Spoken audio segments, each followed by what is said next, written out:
Hi guys, welcome to Shawn Watson Davis TV. Today I have here with me Dr. Clarence Underwood. And Clarence, I just want you to give me some backdrop as to your relationship with my Uncle Cullen Dubose. Can you tell me how you and Uncle Cullen met? Yes.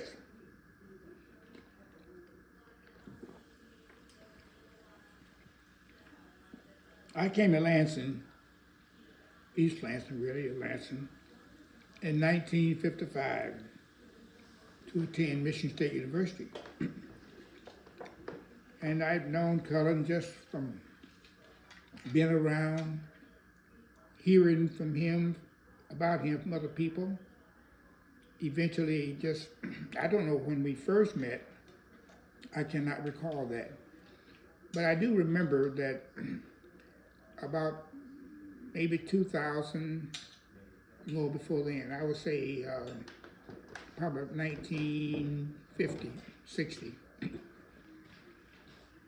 We was to jog on the track at Michigan State University, and Cullen would be a member of the group out there. And somehow, just like magic, he and I would jog together and talk. Mm-hmm. And the longer we were associated together, the more we talked about different kinds of things. And we got to the point, after jogging about 10 years together, 6 miles a day, 7 days a week, we had many times to talk about different issues. And we just sort of became brothers and had each other's back, waited for each other to come to the track, and we would then start moving. But Cullen, as a person, was a very, very good man. He was a man that cared about people, especially black people. He was a man that cared about kids. He was always trying to figure out a way to help someone, especially young kids. If a person needed, for example, some shoes, and Cullen was aware of the situation, if I happen to know the person, somebody else that a friend of his knew the person, he would certainly go out and invest in that. So that's how we got started on the track at Michigan State University, indoor track. And we jogged year-round, every day of the week, for about 10 years. Wow, amazing. Just a wonderful man. Absolutely. We had our arguments too. Tell me about those. Well, I mean, Cullen for sure is going to take over. You have to watch him. He'll start saying things that are totally not true. And he knows it's not true. But he rambles. And he keeps talking. I love it. I have to tell him, hey, Cullen, that is not true at all, and you know it. Well, then we get into an argument about it. Yes. Then we bring in a third person. Mostly Dr. Eugene Pennell brought him into conversation. Another friend named Bill Laser. And so we kind of cornered Cullen, and when he started talking about the wrong thing, we stopped him. And but it was a lot of laugh, a lot of fun. We just enjoyed each other. Absolutely. Truly did. Absolutely. Yes. I remember at the funeral that you stated that you all had your debates and your disagreements along with your agreements. Right. and agreeable portions as well, but you identified that it was your intellect, the intellect that both of you had, that allowed you to be emotionally stable and allowed your friendship to always be able to handle the rigor of debate. That's for and sure. Differences. That's true. One thing about Cullen, he's not going to give up easily. He's going to keep on talking about whatever theme might be that he introduced. He's going to talk about it, and he's going to give you all kind of reasons why it's true, why it's the right thing to do. Right. And for example, we'll get involved in the educational system in Michigan, especially in the Detroit area. And it was always rated maybe a couple of degrees lower than the suburban school districts. And Cullen and I would talk about that. and get into a long debate on how Detroit's going to improve, and in some cases, going to improve and be better than some of the schools in the so-called suburban areas. We would have all kinds of discussions. I mean, anything would come up like today, we would be involved discussing politics and discussing the upcoming election next year. So it was that kind of thing, those kind of things that came to our attention, either from one of us or someone else might introduce that subject, and we would take off on it different direction. But a lot of time we had the same kind of he's like a brother. You know, I get mad at him, he get mad at me, but the next day you see, let's go, Clarence, and let's go get something to eat. Let's go get breakfast. That's kind of guy Cullen was. That's right. That's right. And I want to just harvest a bit more of the golden nuggets that you have with respect to how to navigate differences, because I find that so many people are not able to withstand that. I mean, I see meaningful, long-standing relationships even that you wind up finding are fragile. They don't have the deep roots that are needed to be strong enough to be okay with disagreement, differences of opinion. So I think it's a teaching moment that I'd like to have you speak to as to how you do that and why you should do that. The first thing I think about, and I don't look at myself that way, but I know exactly what you're saying. There is a mixed feeling from people about whatever topic might exist. They have a different opinion about it. One thing about Cullen is that, you know, the Bible says you're supposed to love your neighbor as yourself. And that's my foundation. I could never, ever get angry with Cullen to the point where we would become enemies. It was friendship, and we could discuss. But the love we had for each other, the respect we had for each other, the knowledge that we gained from each other, we couldn't give that up.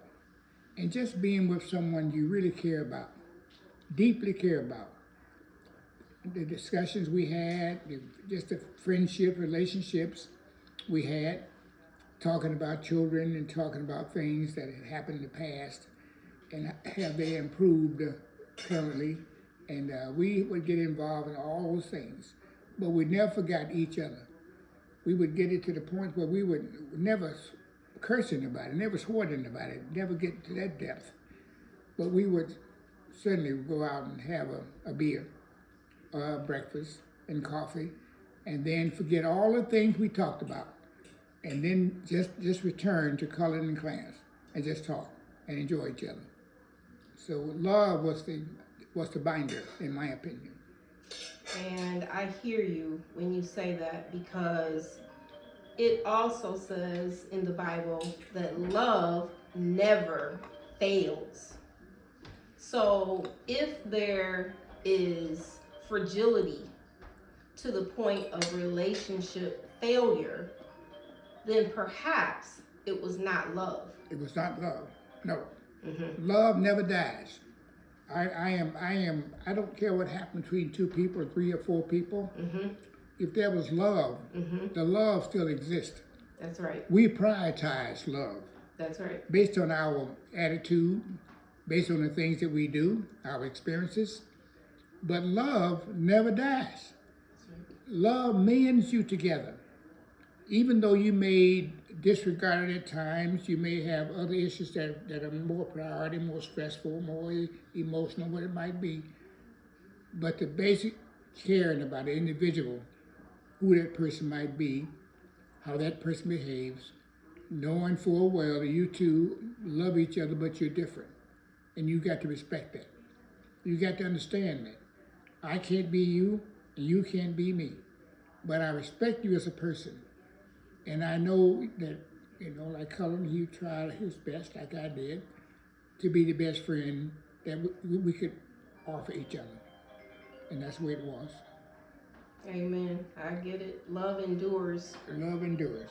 And tell me about the organizations that you all had in common. You were both members of the Boule as well as the Guardsmen, correct? Yes, those two. We didn't have any other memberships in any organizations other than those two.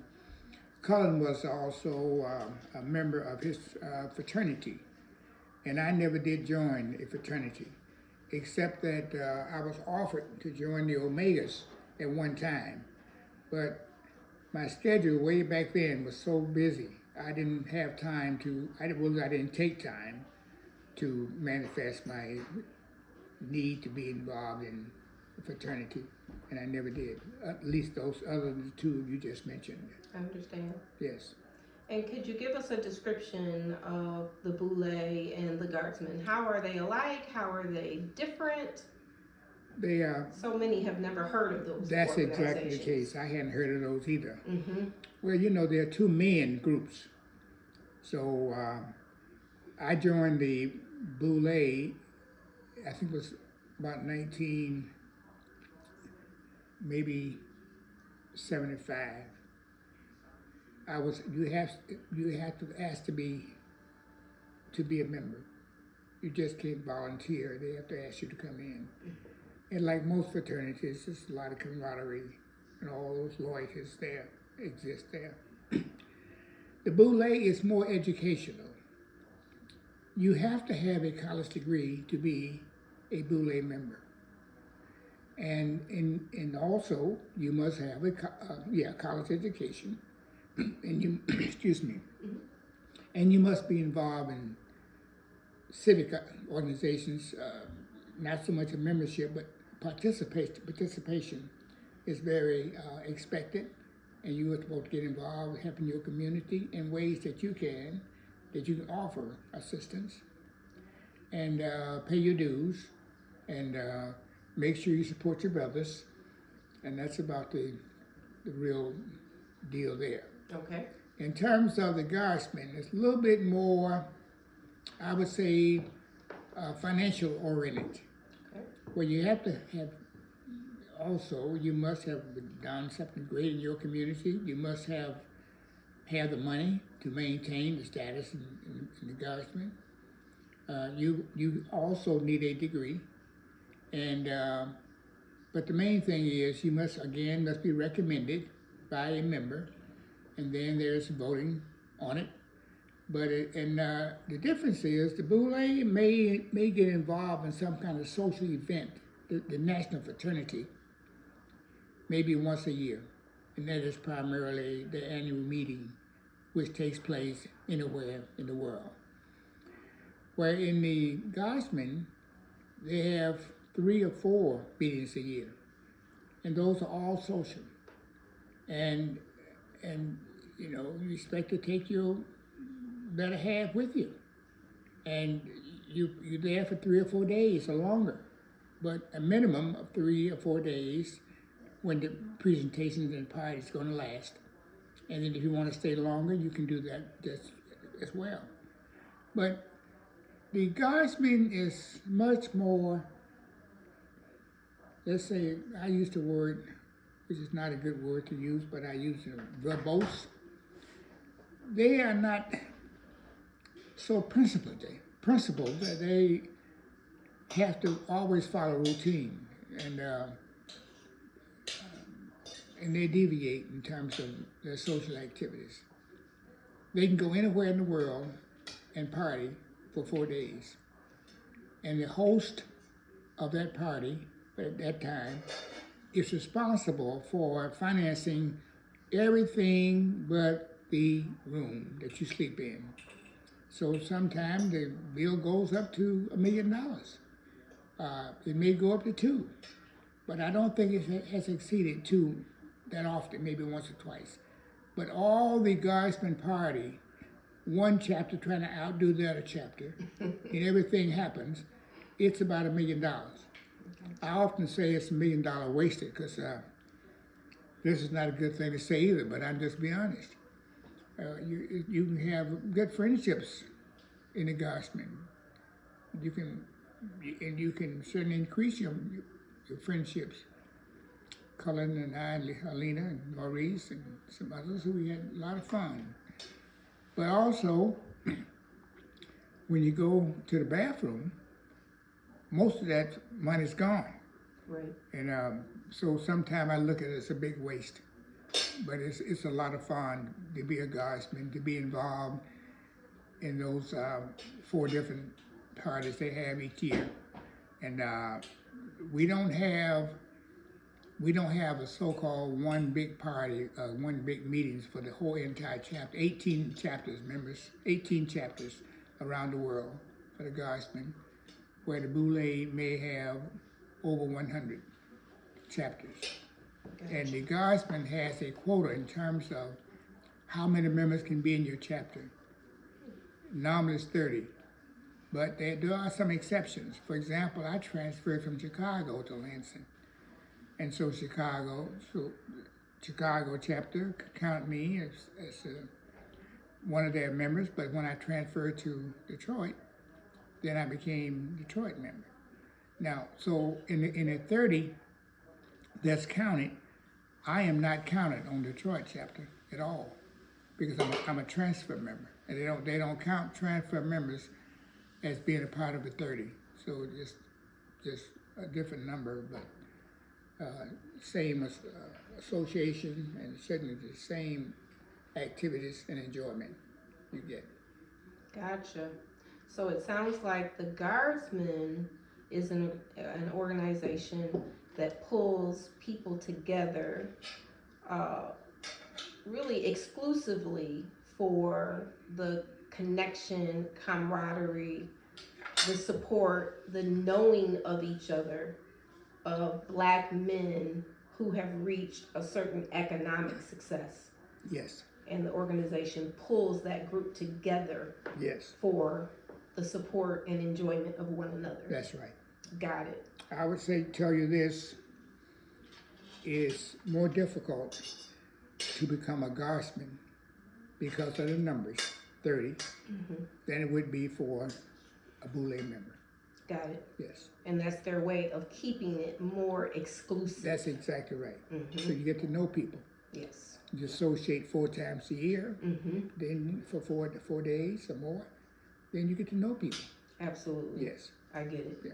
And the Boule, we would say, also has the camaraderie and the social and the support, but they also are more, they have an external focus with respect to supporting education in the community. Yes. And the Boule wants to be more elitist. They want to be the big man in town. They want to be the person that you look up to, who's an educator, who's functioning in a job that's going to pay well as get tremendous exposure. Where the guardsmen wouldn't have that attitude. They may have it, but that's not anything that's expressed or not expected. But they certainly want you to maintain your standards and not let those drop because you became a guardsman. Gotcha. So it's, yeah. Yep, I can see that. Because oftentimes, the more that you have, the less desire you have for people to think of you in that way. That's right. That's exactly right. Yes. You want to fly under the radar. That's right. I get it. Yeah. Completely understood. Yes. Well, you and Uncle Cullen had a beautiful friendship to meet every day for 10 years, to jog and, taking care of your good health. That was a common bond right there. And it just speaks to the beauty of love enduring. That's right. Especially, my heart was touched when you stated that at his homegoing, that you all had great fun, great debate, great disagreements that was able to withstand, that the relationship, the friendship, the regard was able to withstand agreement. That's right. And that really stuck with me. Yes. Because love never fails. It does endure. Never. No, it does endure. Absolutely. That's right. Well, thank you so much for sharing your relationship with me. And everybody, if you would please like this video, share it, and gain strength and integrity for your relationships, understanding that no two people are alike. That's right. I just picked up a little signage yesterday and it said, "Be yourself. That's right. Everyone else is already taken." That's right. And that's So, a true statement too. Absolutely. It's very true. Absolutely. Just be who God made you to be. Absolutely. And accept that in other people, knowing that they're just being who God made them to be. Most of the times. Yes. People do put up fronts. They want to be more than who they are. And I've always sort of disdained that kind of attitude. Just be who you are, what God made you to be. Exactly. And find your passion. God gave each of us a passion at birth that we need to learn what that passion is. And if we did, and we followed that passion, we would never work a day in our lives, because the passion itself is so rich that it gives you everything you need in terms of monetary things, or whether it be friendships, because it puts you on a path where you can't lose. That's what you're supposed to be, walking down that path, enjoying everything in it. And you won't work hard a day in your life, because that's your passion. That's what you enjoy doing. That's what you're made to be. And so it's fun. So I try to tell young people, try to find your passion. Don't try to follow someone else. That's a bad thing. God made you unique and different and gave you all kinds of things, intelligence. Everything you need is inside of you. You just got to find it and use it, and you'll always be happy in life. Absolutely. Yes. Thank you so much, Dr. Underwood. And again, to our viewers, I hope that you have gained strength and understanding for the beauty of relationships that endure every season of life and every disagreement, understanding that love never fails. Never fails. Have a good day, everybody. And last thing, loves, make sure you never suffers. You can all fall back on love. Thank you so very much for having me. Absolutely. Bye now. All right. Thank you.